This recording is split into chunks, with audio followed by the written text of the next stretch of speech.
go to step 6 to develop and implement an action plan. Now the planning format that I have over here is one that you can use. Paragraph 1, the situation. In the situation paragraph, we want to describe the series of events that have taken place that have created the need for this problem to be solved. In the military, we call this the road to war. What happened that got us to this point? What sequence of events have taken place that have created the need for this project that we're working on? That brings everybody into the big picture. They understand the basis for what we're trying to do. In the situation paragraph, we also want to identify our assumptions. An assumption is basically something that we believe to be true, but we can't prove. And we go through all of our lives making assumptions on a day-to-day basis. Now, some assumptions that we will make are pretty generic, such as I assume our company will be around long enough for us to finish this project, because if not, why start? Some assumptions might be more detailed. I assume I will have the same team from start to finish on this project. Well, maybe that's a good assumption, maybe it's not. Or maybe a better assumption might be, I assume I will have the same skills that I need within the project from start to finish.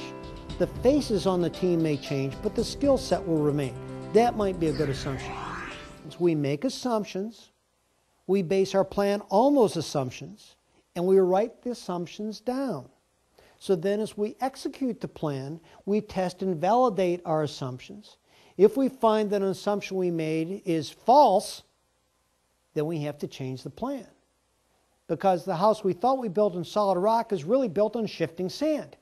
And so we need to modify our plan based on the new truth that our assumption was false. But if we test and validate our assumption, we find that it's true, then we can continue to go the way we've been because that's what we based the plan on. So in the situation paragraph, we're going to make assumptions and list them out so we can test and validate them through the execution phase of the project. Paragraph 2 is the mission. This is what we're going to do. Now we state the mission in a 1 or 2 sentence statement that answers the 5 W's. Who, what, when, where, and why. That is the what. Paragraph 3, the execution, is the how. How are we going to carry out this mission? Subparagraph A is our overall concept. In this subparagraph, we take our 5-inch paintbrush, and with broad brush strokes, we paint a picture and tell a story in story form. We're going to do this, then we're going to do this, then this is going to happen, which will allow us to do this.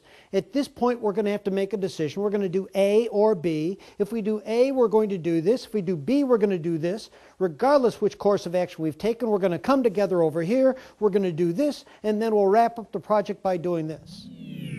Then, subparagraph B are sub-element tasks. And we will assign specific tasks to sections, teams, and individuals within our project team. That way everybody has a specifically assigned task and nobody is left out.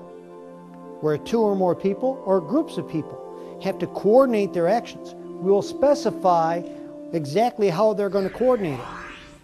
Because if Dennis needs to turn in equipment request by such and such a date, then everybody else needs to have their request to Dennis by this date so he can combine them and submit the request by this date. That's a coordinating instruction. Then we go to resources and support.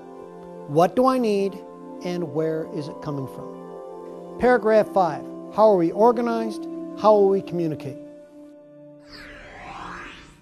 Now, if you've got a small team that's worked together forever and a day, you probably don't need a formal line and box drawing to lay out your organizational structure.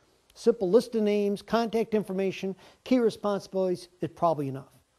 But if you've got a large team brought together for the first time for an ad hoc deal and the reporting channels are convoluted and complicated, then maybe we need a formal line and box drawing to really decide who needs to do what to whom and when. How will we communicate our success and our progress? Some reports, some communication will be time-driven, and some will be event-driven. Now what we're going to do is we're going to print all this out. Everybody gets a copy. We sit them down in a room with their copy in hand. We go through the whole plan from appetizers to dessert and have a dialogue on the plan.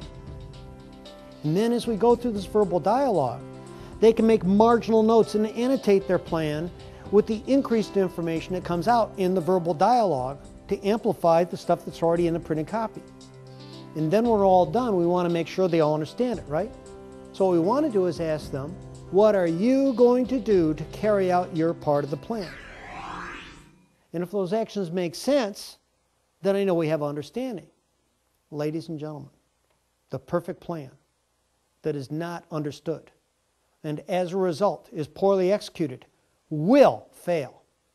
But an adequate plan that everybody understands and as a result of that understanding is vigorously executed will more than likely succeed.